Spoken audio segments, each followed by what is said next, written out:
Bienvenue à tous et à toutes pour cette nouvelle édition de Malaika version confinée. Comme vous le voyez, nous sommes encore confinés. Je ne sais pas de quel pays vous nous regardez, mais en tout cas, nous, ici, nous sommes confinés. Et aujourd'hui, nous allons parler d'un sujet qui a été plébiscité par le public, n'est-ce pas? Qui a eu la majorité des votes suite au test que nous avons fait sur Facebook.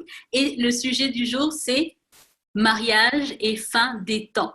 On va en parler tout à l'heure dans un petit moment. Mais avant tout, j'aimerais juste remercier tous les téléspectateurs qui nous rejoignent et ceux qui sont sur Facebook. Et nous avons différents pays que je vais citer. Donc, nous avons la République démocratique du Congo, nous avons la Guinée, nous avons Madagascar, nous avons le Mali, l'Algérie, la Côte d'Ivoire, bien sûr le Cameroun et toute la diaspora africaine qui nous suit. Je vous vois. Merci pour tous les messages et les commentaires que vous nous laissez. Donc aujourd'hui, nous parlons de mariage et fin des temps avec le panel habituel, Mama Audrey et Magali. Coucou! Coucou à tout le monde, coucou Nadège, coucou Magali, toujours confiné, content de vous voir sur l'écran. Et bonjour à tous nos fans et nos amis de Malaika. Bonjour à tout le monde, je suis très contente d'être avec vous encore aujourd'hui pour cette émission spéciale. Donc voilà, si vous nous rejoignez, nous parlons de mariage et fin des temps. Avant de rentrer dans le vif du sujet, nous allons bien sûr passer à la rubrique de Mag pour contextualiser. Tout à fait, Nadège, comme d'habitude, confinement ou pas confinement, de la contextualisation, n'est-ce pas, Maman Audrey? Exactement. Alors, pour le sujet du... Magali, on ne te reconnaîtrait pas. Voilà, exactement. Alors, dans ce sujet épineux, quand même, c'est un gros sujet, mariage et fin des temps, eh bien, j'ai fait des lectures et le constat que j'ai pu voir dans les lectures que j'ai pu faire, eh bien, c'est qu'il y a deux idées qui s'opposent. Alors, la première idée et la première école de pensée, eh bien, vous avez les partisans du mariage, même dans la fin des temps, ça ne doit pas changer. Beaucoup pensent encore que dans le temps que nous vivons, les réalités de la vie sociale sont là, donc du coup, le célibat est difficile à vivre, est une condition difficile. Et ces mêmes gens continuent à croire que la culture biblique considère que le mariage et la fécondité restent un devoir primordial pour perpétuer le peuple de Dieu. Il y en a qui croient encore cela. J'ai vu énormément de lectures sur ce sujet. Et qu'en tout temps, eh bien, cette tradition doit être observée, fin du temps ou pas. Beaucoup aussi pensent que le couple et les familles ont plus d'impact pour évangéliser et le célibat renvoie souvent à une forme de vie austère auquel les gens n'ont pas du tout envie de s'identifier. Et ces mêmes gens pensent que la grâce de Dieu est suffisante, même dans les temps de la fin. Alors donc, on peut toujours se marier et vaut mieux le faire plutôt qu'ensuite d'être sujet à la tentation, faire des erreurs en restant célibataire. Et puis, ça nous conduit aussi à pécher. Et d'ailleurs, Paul lui-même encourage à se marier plutôt que de brûler. Donc ça, c'est la première école de pensée. Et ensuite, vous avez un deuxième cas. Mama Audrey, bien sûr, c'est le contexte littéraire qu'on peut voir dans le littéraire biblique plutôt, dans les lettres de Paul, qui sous-entend que certains ont choisi la continence sexuelle et aussi le célibat comme idéal de vie pour se préparer à la venue très prochaine du Christ. Et donc, cette école de pensée, vous avez ces gens qui sont d'accord avec ce que Paul disait, avec ce statut personnel que Paul lui-même a adopté, et rester célibataire volontairement, pourquoi pas, parce que c'est aussi, on observe que les signes du retour du Seigneur se précisent. Donc, voilà un petit peu ce que j'ai pu dire. Pardon ? Le débat est lancé. Le débat est lancé, donc j'espère que tu vas pouvoir te dépatouiller avec tout ça. On est sûr que tu vas pouvoir apporter des lumières. Justement, Magali nous jette de l'huile sur le feu. Comme d'habitude. Donc, Mama Audrey, avant de rebondir sur les points que Magali a lancés, juste pour poser justement ce point de contexte, est-ce que nous sommes dans la fin des temps pour ceux qui nous rejoignent là maintenant et qui voient le sujet de mariage et fin des temps, avant de continuer sur l'aspect justement des célibataires et des mariés, comment on peut savoir que nous sommes effectivement dans la fin des temps? Je crois que premièrement, il faut différencier. Il y a fin des temps et fin des temps. Bien souvent, quand on dit fin des temps, les gens pensent qu'il s'agit de la fin du monde. Tout à fait. OK. Il faut faire une différence entre la fin des temps pour les chrétiens, ceux qui sont nés de nouveau. Quand je dis bien, quand on parle de chrétiens, je parle de ceux qui sont nés de nouveau, qui ont accepté Jésus dans leur cœur, ont donné à Jésus la vie, ont été pardonnés de leur péché, et le reste qui ne connaissent pas le Seigneur, qui est, en d'autres mots, la fin du monde. Donc, pour les chrétiens, c'est sûr que nous attendons tous l'événement majeur qui est le retour de Jésus et que les choses se précisent de plus en plus et laissent vraiment entendre que c'est pas pour très longtemps, pas pendant très longtemps. Et ça, c'est la fin du temps de l'Église. Mais quand l'Église part avec Jésus, ben, le monde continue. C'est pas encore arrivé la fin du monde. Il y a toutes sortes de choses qui ont besoin de se passer entre ce moment et la fin du monde. Donc, je crois que c'est bon que ce soit bien clair que la fin des temps ici ne fait pas référence à la fin du monde. Donc, justement, si on continue sur cette lancée, comment savoir que, du coup, le retour de Jésus est proche pour continuer sur le débat par rapport au mariage? Comment savoir qu'on est justement près de ce retour de Jésus? C'est vrai que Jésus a dit que personne ne connaît le jour de son retour, même pas lui, seulement le Père. Mais par contre, il a quand même dit qu'on peut discerner les temps. On peut avoir une idée du temps. Il dit de la même manière, quand on voit il y a des nuages, on sait qu'il y aura la pluie, quand on voit le soleil se coucher, on peut discerner les temps. Et du reste, il faut discerner le temps de son retour. Et il a prévenu, il a donné des signes précurseurs. Il a parlé des famines, il a parlé des bruits de guerre, il a parlé de toutes choses, même presque des pandémies, comme des pestilences. Mais ce qui se passe, c'est qu'il y a toujours eu des famines. Il y a toujours eu des bruits de guerre.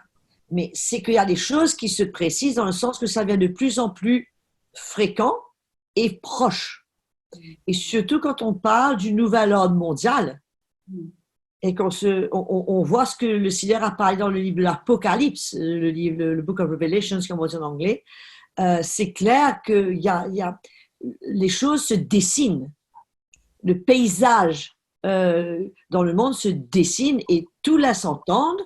Et du reste, il y a un témoignage commun dans l'Église du Seigneur. Quand je parle de l'Église du Seigneur, je parle justement des évangéliques, des pentecôtistes, de ceux qui sont nés de nouveau. Il y a un témoignage assez général que le retour du Seigneur est assez imminent et que nous vivons les derniers jours. Donc, ça, je crois on est tous d'accord à le dire quand on entend parler de la puce qu'on met dans les mains, on entend parler des choses qui se passent aujourd'hui en Suède, il n'y a plus, tout le monde achète avec une puce qu'ils ont été injectés dans la main, mais le livre de l'Apocalypse parle de tout ça. Pour nous les chrétiens, il n'y a rien de nouveau. On sait ça depuis déjà des années que ça allait arriver. Mais quand on voit ça arriver, bon, de temps en temps, ça fait un peu peur, parce qu'on se dit, ouf, Jésus est à la porte, est-ce que notre lampe est remplie d'huile? Reste à savoir. Mais c'est sûr que les signes des temps sont là et que tout laisse sous-entendre que Jésus est à la porte. Justement, si vous nous écoutez et que vous croyez également que c'est la fin en tout cas c'est la fin de l'Église ou c'est on est proche du retour du Seigneur, laissez-nous un petit commentaire dans la barre de commentaires sur YouTube ou sur Facebook. Alors, on va continuer justement dans cette volée et je vais permettre maintenant à Mama Audrey de réagir au point que Magali a soulevé concernant le célibat et ensuite après on verra pour les femmes mariées. Magali, alors là, elle a été de loin, Magali, enfin, c'est pas d'elle. Ok. Voilà. On va régler ça d'emblée. La question je crois que tu as parlé de mariage et de fécondité. Je n'ai pas exactement la phrase. Tout à fait, Maman Audrey, c'est la question. C'était comme un devoir primordial. Voilà. Pour faire augmenter le peuple de Dieu et que, en tout temps, c'est une tradition qui doit perdurer. OK. Alors, on va mettre les choses bien au clair, que ces gens sachent qu'ils ne s'appellent pas Adam et Ève. L'ordre de féconder et de multiplier le but était de remplir la terre. Or, la terre aujourd'hui, croyez-moi, elle est très remplie. Avec 7,5 milliards d'habitants ou plus sur la terre, je ne crois plus qu'il est question de remplir la terre. Au contraire, c'est une question plutôt de la désemplir plutôt que de la remplir. Donc, ce verset et ce package, puisque ça ne concernait pas seulement de remplir la terre, ça parlait de l'assujettir, de dominer chez les poissons, chez la mer, chez les animaux de la terre.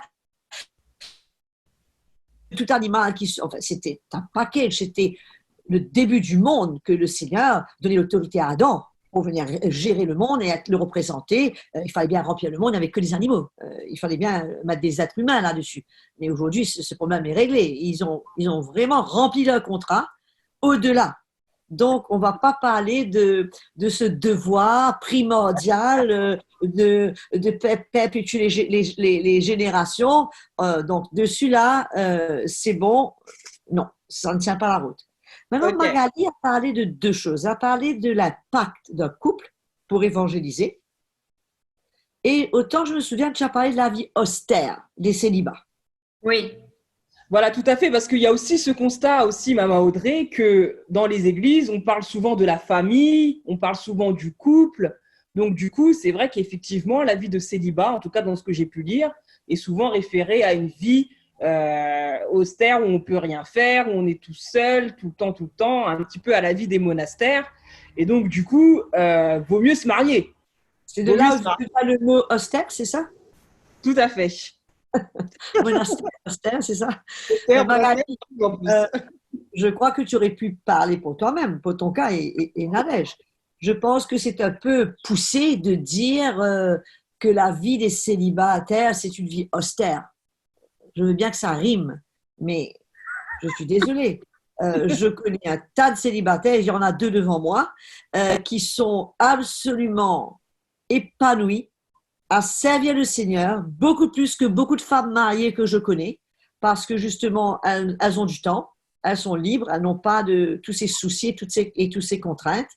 Et quand on regarde la vie de Paul, notre chef Paul, il était un homme épanoui, il se défonçait dans le service du Seigneur, et il n'y avait pas deux comme lui dans son temps, et il était célibataire. Et je crois que suite à son expérience, on va sûrement en reparler, il encourage beaucoup de gens à l'être, mais aussi, c'est vrai que tu as parlé que c'est plus dynamique pour un couple d'évangéliser. Voilà. C'est vrai que pour certains couples, allons prendre Mickey et moi. Un couple que je vois devant moi, c'est mon couple. Okay? C'est sûr que beaucoup de choses que Mickey fait, il n'aurait pas pu le faire si on n'était pas deux.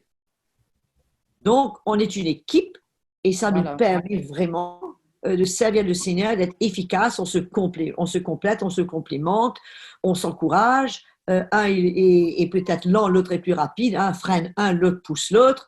Mais combien de couples vivent en conflit, ne s'entendent pas, ne pourraient même pas prétendre évangéliser puisque chez eux, il n'y a même pas la paix, il n'y a même pas de l'ordre. Donc, ce n'est pas automatique que puisque c'est un couple, que c'est automatique qu'ils sont vraiment engagés et qui sont des bénédictions pour l'Église et qu'il n'y a plus d'impact pour l'évangélisation. Puisque bien souvent, le témoignage est justement le contraire d'un impact. Ça n'encourage personne puisque ce n'est pas un témoignage vivant. Alors, voilà. Pour revenir, et je pense très très clair pour nos téléspectateurs et téléspectatrices, pour revenir justement à la question du célibat dont tu as parlé, Maman Audrey, et dont Paul parle aussi dans la première épître aux Corinthiens au chapitre 7, où il conseille plusieurs fois de ne pas se marier. Je vous lis un peu quelques passages.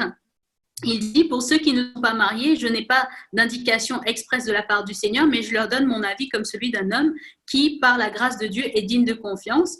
À cause des détresses de l'heure présente, j'estime qu'il est bon pour chacun de rester comme il est. As-tu une femme? Ne cherche pas à rompre le lien. N'as-tu pas d'engagement? Ne cherche pas de femme. Alors, certains disent, justement, Paul, il est en train de dire il faut mieux pas se marier, sachant que ce conseil de Paul avait été donné il y a plus de 2000 ans. Donc, si on l'avait appliqué à la lettre, il n'y aurait plus de mariage, il n'y aurait plus eu justement le peuplement de la terre dont on a parlé tout à l'heure. Comment est-ce qu'il faut comprendre ce passage, Maman Audrey? Bon, déjà, je pense que la Bible ne doit jamais être prise à la lettre. C'est très dangereux. La Bible elle-même dit que la lettre tue, mais l'esprit vivifie. Donc, il y a l'évangile, il y a l'esprit de l'évangile.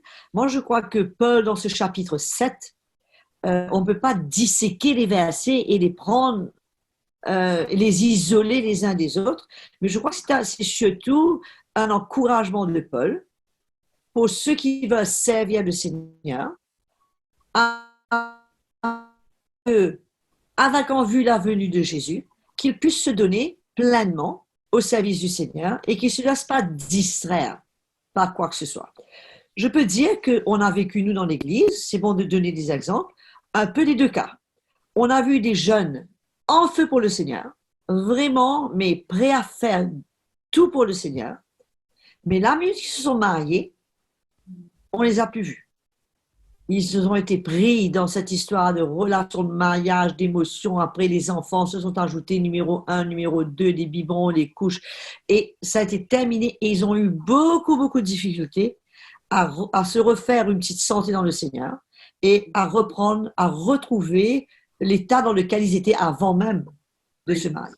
Mais nous avons aussi des cas où nous avons vu des couples, nous avons plusieurs cas de jeunes qui étaient zélés dans le Seigneur et qui le fait de se marier n'a pas été un obstacle pour eux.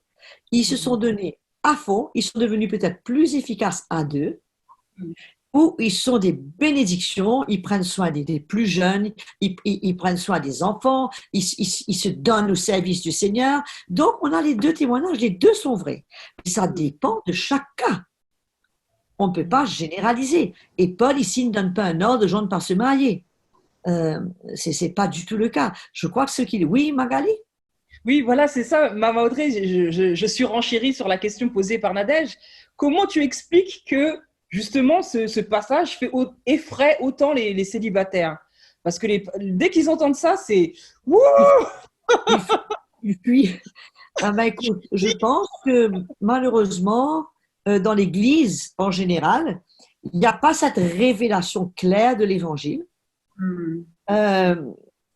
Et quand il n'y a pas la révélation claire de l'Évangile, surtout la révélation de la Nouvelle Alliance, qui n'est pas du tout dans l'Église, où il y a un mélange énorme de l'Ancien Testament, du Nouveau Testament, c'est un medley pas possible, et ce qui fait que les gens, enfin il y a plusieurs raisons, il y a un manque de ministère apostolique, de révélation, il y a plusieurs raisons pour cela, mais ils prennent la parole de Dieu à la lettre, et avec le résultat qu'ils s'enferment justement dans ce qu'ils lisent dans 4 mots. Mais voilà. Le cœur de Paul n'est pas du tout ça. Le cœur de Paul, c'est justement d'encourager les gens à être libres pour servir le Seigneur, à être efficaces, à ne pas se laisser arrêter par les futilités du mariage, peut-être les caprices, ou peut-être, bon, on sait bien que le mariage, ça demande un certain temps d'adaptation, c'est sûr. Dans l'Ancien Testament, nous avons vu que le Seigneur donnait 1 an de service militaire gratuit et dispensé de service militaire pendant 1 an, dispensé de travail pour pouvoir prendre soin de sa femme et de se connaître, de se découvrir. Bon, c'est OK. Mais de là à faire une priorité pour toute notre vie et que ça devienne une gêne dans notre service pour le Seigneur, je trouve que c'est surtout là le cœur de Paul pour dire, écoutez les gars, Jésus revient bientôt. OK, vous êtes mariés, mais c'est bon, ressaisissez tout maintenant. Il n'y a pas que le mariage. Il y a l'œuvre de Dieu continue. Unissez-vous. C'est ça le but du mariage. Parce que le but du mariage, c'est quoi au juste? Ouais. On va au fond des choses. Le but du mariage, c'est quoi? C'est de servir le Seigneur. C'est d'être plus efficace pour servir le Seigneur. C'est d'avoir quelqu'un à côté de moi qui me booste, qui me pousse, qui m'encourage à servir le Seigneur, pas qui me freine. C'est pas le but du mariage. Le mariage n'a jamais été le but pour freiner quiconque dans son service pour le Seigneur. Voilà. Donc, si on comprend ça, on comprend le cœur de Paul qui dit que, ben voilà, Jésus revient, allez, on va se donner, on va s'atteler à servir le Seigneur et on va donner des bouchées doubles ensemble et on va vraiment... être trouvé en train de servir le Seigneur le jour qu'il revient, pas en train de faire à la popote. Il dit aussi d'ailleurs, toujours dans 1 Corinthiens 7-38, il dit toutefois pour éviter l'immoralité, il est préférable que chaque homme ait sa femme et que chaque femme ait son mari. Donc quelque part, il encourage aussi qu'il y ait un cadre et que ceux qui sont célibataires, s'ils luttent et que c'est vraiment difficile pour eux, bah, il est préférable de se marier. Il laisse le choix à chacun. Chacun est libre de son choix et chacun va porter les responsabilités de son choix. Personne ne va porter les responsabilités du choix de quelqu'un d'autre.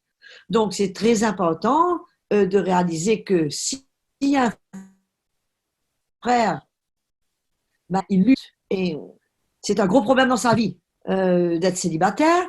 Bon, mais il faut vraiment qu'il s'assure que s'il va se marier, qu'il fasse le bon choix. Hein. Puisque nous, on a un dicton, Maurice, qui dit chape dans caraï, tombe dans dix fées. C'est-à-dire, tu sors de la poêle et tu tombes carrément dans le feu. Et c'est pour le cas de beaucoup de gens. Il ne faut pas croire que le fait que les gens se marient, ça fait qu'ils sont éloignés de l'immoralité. C'est faux. Il ne faut pas non plus croire que les gens, puisqu'ils sont célibataires, ils sont gardés de l'immoralité. Non. Puisque auparavant, du temps de Paul, ok, on connaît la vie des monastères, on connaît tout ça, c'est venu par la suite, c'est pas l'Église du Seigneur, c'est pas un plan dans l'Église du Seigneur, mais dans les murs, on s'enfermait. Pourquoi? Pour ne pas être tenté, ne pas être en présence des tentations du monde. J'arrive pas à gérer, ah ben voilà, je me donne, je me consacre à un appel quelconque, je m'enferme dans un bâtiment, je ne vois plus le monde et les tentations sont finies. Mais c'est pas vrai. Puisque non seulement les tentations étaient toujours là, puisque la chair est toujours là, fermée en quatre murs ou pas, et bien souvent ça devient, ça dégénère, puisque les tentations sont.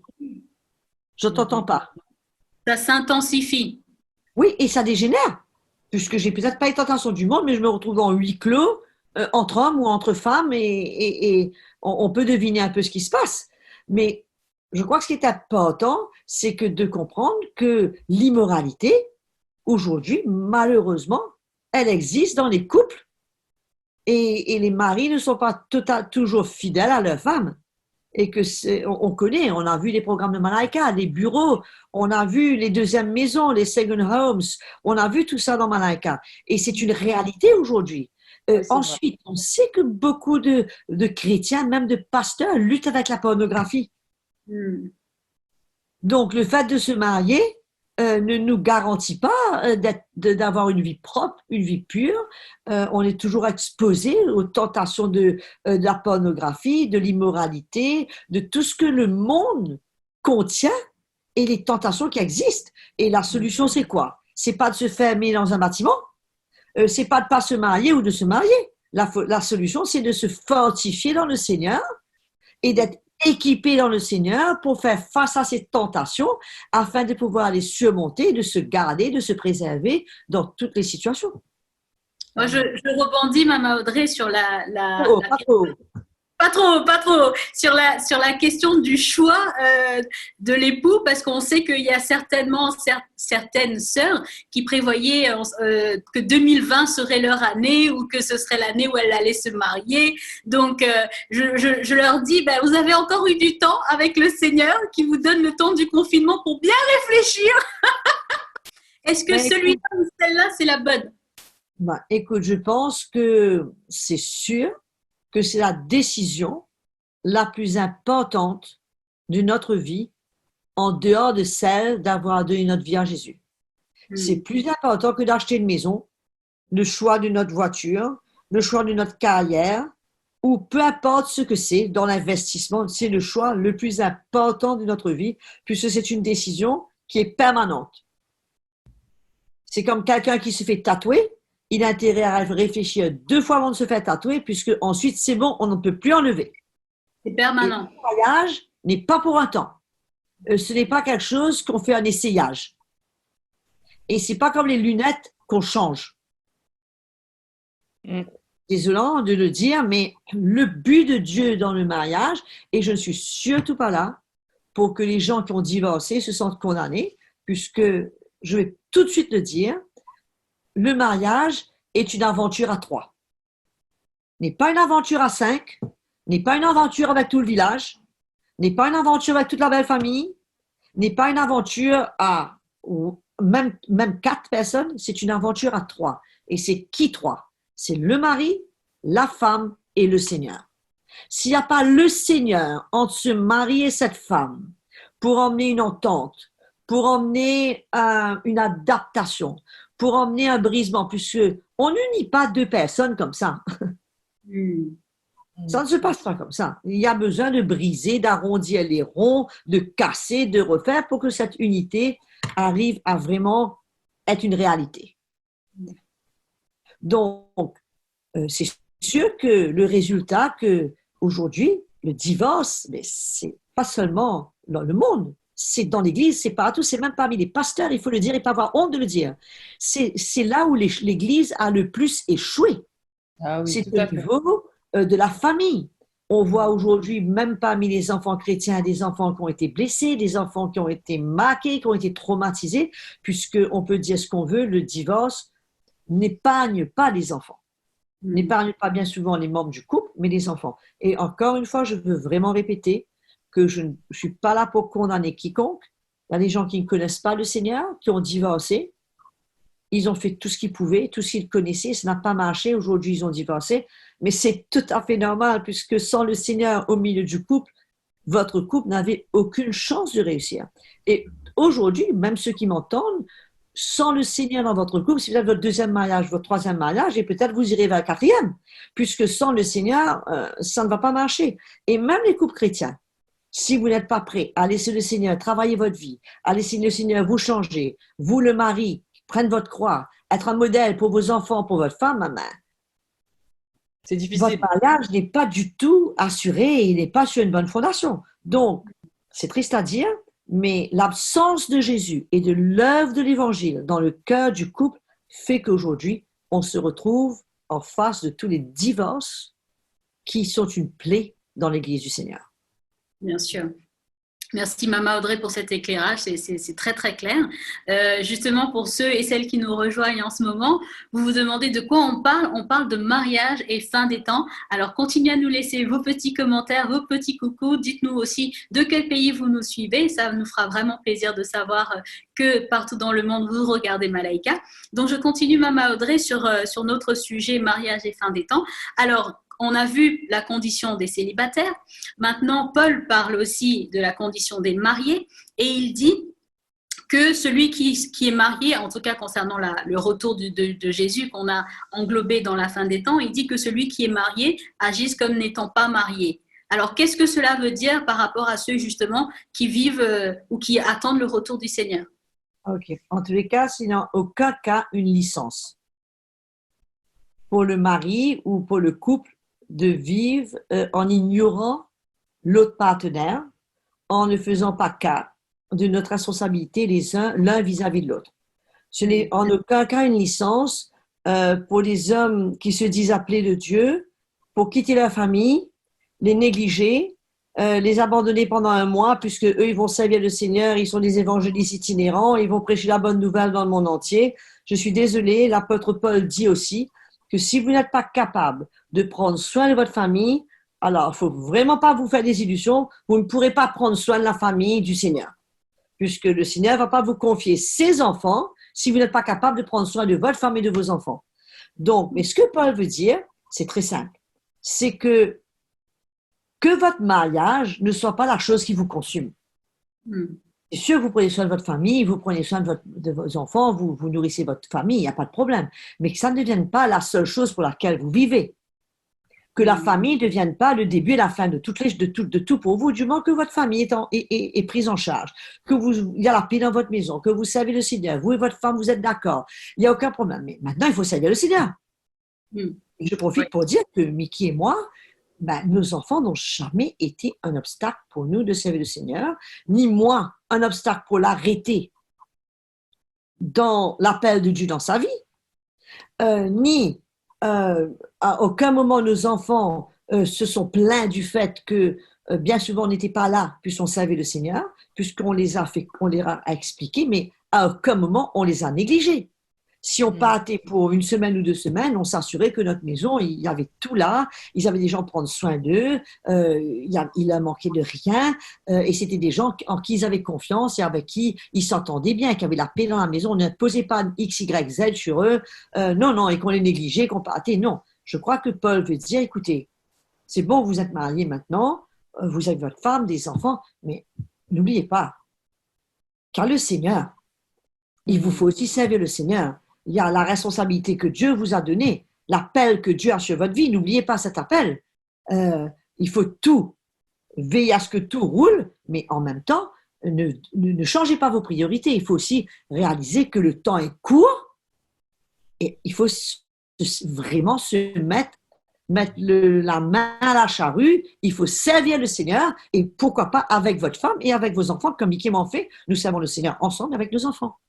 C'est pas pour autant qu'il me néglige ou que je néglige Mickey ou que je ne dis pas bonjour, je ne dis pas coucou, on ne se voit pas, on se croise dans tes couloirs. C'est pas ce que Paul veut dire.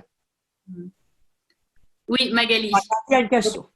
Donc en fait, Maman Audrey, pour bien clarifier, le mariage, c'est pas fait pour rester à la maison en pantoufles toute la journée avec son mari et ses enfants. Pourquoi c'est ta vision du mariage, Magali? Non, c'est pas ma vision du mariage, mais voilà, quand les gens, comme tu disais tout à l'heure à juste titre, bah que On se marie et la vie continue. Voilà, exactement. On se marie et la vie continue. Ce que j'avais dans mon cœur pour servir le Seigneur avant de me marier, c'est toujours là. Voilà. Ce que ma femme avait dans son cœur avant de se marier, c'est toujours là. Si avant de me marier, j'aimais donner au Seigneur, c'est pas parce que je suis mariée que j'aime plus donner au Seigneur. Ben non, plus que jamais, je veux donner au Seigneur.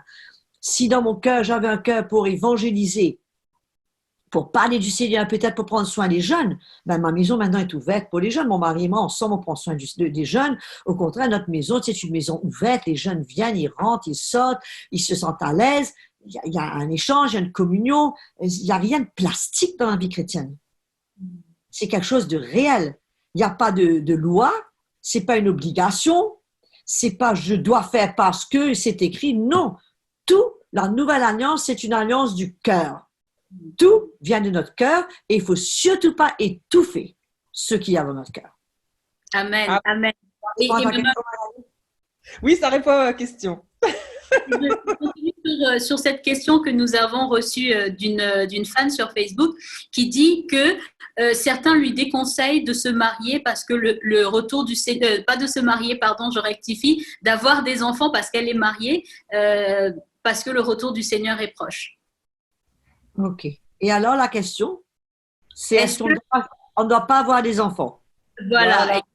Ok. Ben écoute, encore une fois, chaque situation est différente.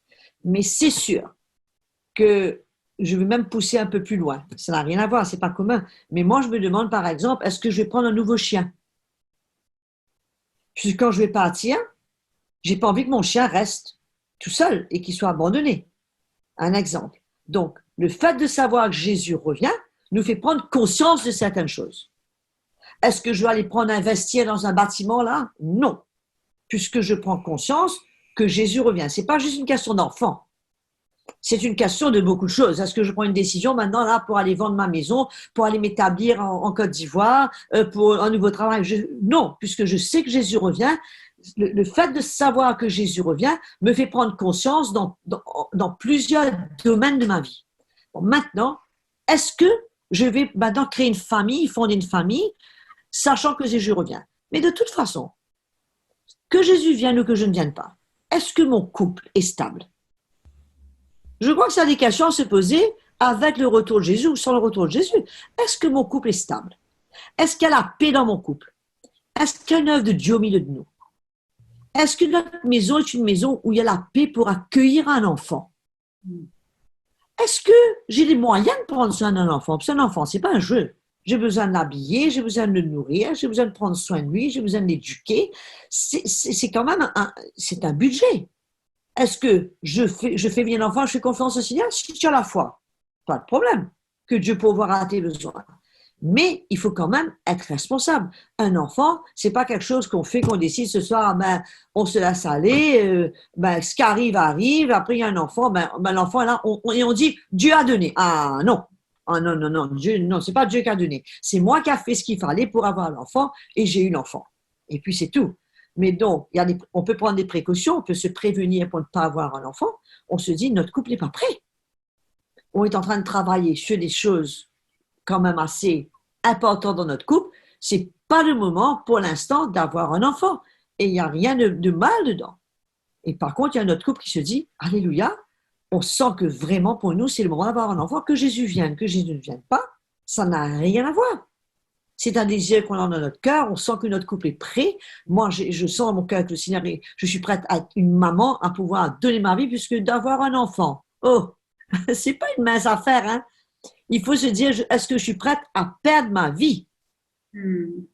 Puisque si j'ai un enfant, je dois être prêt à perdre ma vie, hein, puisque c'est un enfant, pour les quelques premières années de sa vie, ça toute mon attention.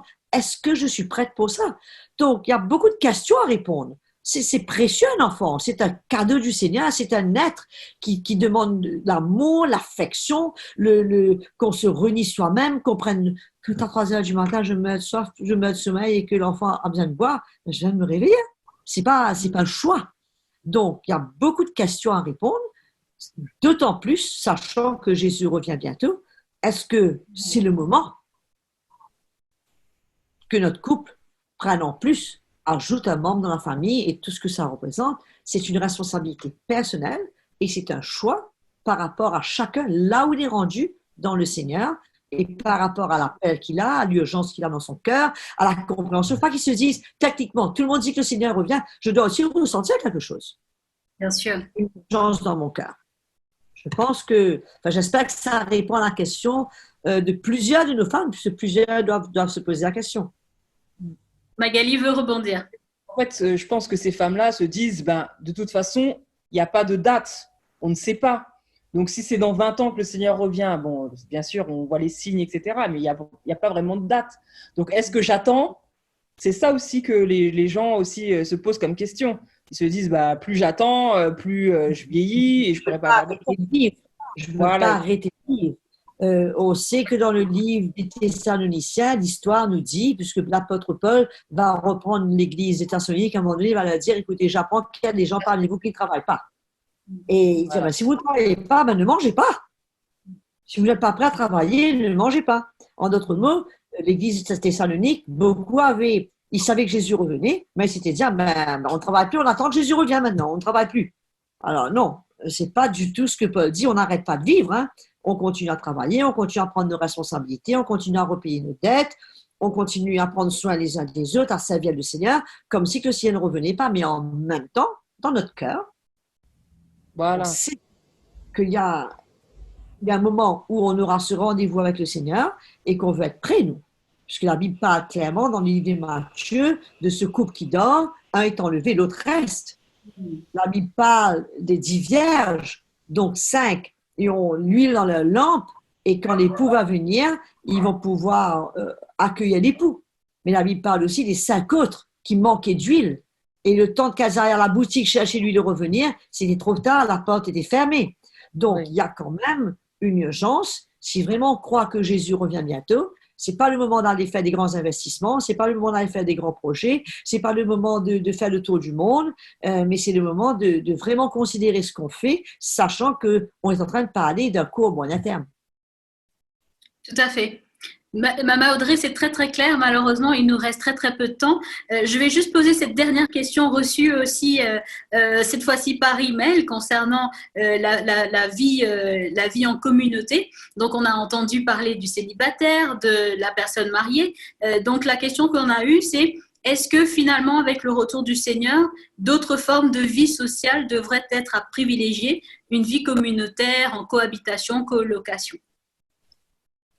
Bon, c'est sûr que les temps où nous vivons sont pas très encourageants. L'avenir n'est pas très encourageant. Quand on voit ce qui s'est passé avec le Covid-19, on voit ce qui se passe dans le monde, on voit les coïncidences qui se mettent en place avec le confinement, le vaccin, le nouvel ordre mondial. Il y a tout un plan qui est en train de se mettre en place. Pour nous, les chrétiens, c'est totalement clair, parce que tout ça, comme j'ai dit tout à l'heure, est prévu.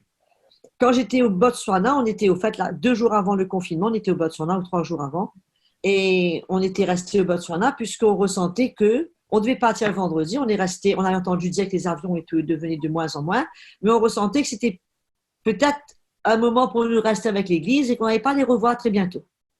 L'église de Botswana. On ne savait pas quand on repartirait là-bas et on est donc resté pour la réunion du dimanche. Et je leur disais, c'est le moment, je pense, d'ouvrir vos cœurs, puisqu'il y aura des frères et sœurs qui vont se retrouver dans des situations difficiles, perte d'emploi, pas en position de régler leur loyer, pas en position de pouvoir prendre soin peut-être de leur enfant, et le moment arrive où on sera appelé à ouvrir nos maisons, à exercer l'hospitalité,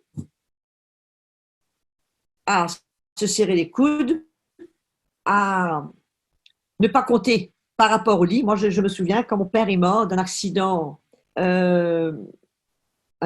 donc on ne s'attendait pas du tout à se retrouver subitement avec 6 enfants, donc 2 étaient mariés, à se retrouver dans une situation sans maison. Ah ben, notre oncle nous a accueillis chez lui. Et on se retrouvait avec du genre 14, où moi et ma maman dormaient sur un lit collégien, et dans le lit collégien à côté de nous, c'était mon frère. Et je crois que des situations pareilles vont se produire dans l'Église aujourd'hui, où on sera appelé à ouvrir nos maisons, à dormir à 2. Je ne dis pas des frères et des garçons et des filles, hein, mais à se serrer les coudes, en tout bien, à tout faire de l'hospitalité. Et les chrétiens dans la première Église vivaient, ils avaient tout en commun. Ils partageaient ce qu'ils avaient. Ils vendaient des biens pour pouvoir soutenir ceux qui n'avaient pas. Et je crois qu'on arrive dans ces temps-là. On ne va pas vendre des biens pour réinvestir. On va vendre des biens pour soutenir les frères et les sœurs. Et c'est sûr qu'il y a des frères et sœurs célibataires ou même des jeunes couples qui seront appelés à aller s'ajouter à d'autres familles, comme on a vu après le sida, où des familles entières ont été décimées, où il y a eu comme on dit en anglais, le extended family, où les grands-mères ont reçu les petits-enfants, les tantes ont pris les petits-enfants. C'était un état d'urgence. Et je crois qu'on tend vers ces temps où on sera appelé à vivre davantage ensemble, à être solidaires davantage, à se souder les coudes et à se soutenir, à s'encourager afin que tous puissent faire face et qu'on puisse terminer la course. Amen. Amen, Maman Audrey. En tout cas, c'est très, très, très clair. J'espère que ceux et celles qui nous ont envoyé des questions, et je vois vos questions, j'espère que nous avons répondu à vos questions. En tout cas, merci beaucoup, Maman Audrey, pour cet éclairage. Je suis sûre qu'on a encore tellement à dire sur le sujet. On va certainement avoir d'autres questions qui nous permettront de développer un autre sujet. En tout cas, Magali, merci beaucoup. Merci à Maman Audrey. Merci à tous ceux qui nous suivent pour cette émission spéciale confinement. Et nous espérons vous retrouver très, très bientôt. Et entre-temps, Maman Audrey, qu'est-ce qu'on leur dit? On leur dit, on tend vers la fin du confinement.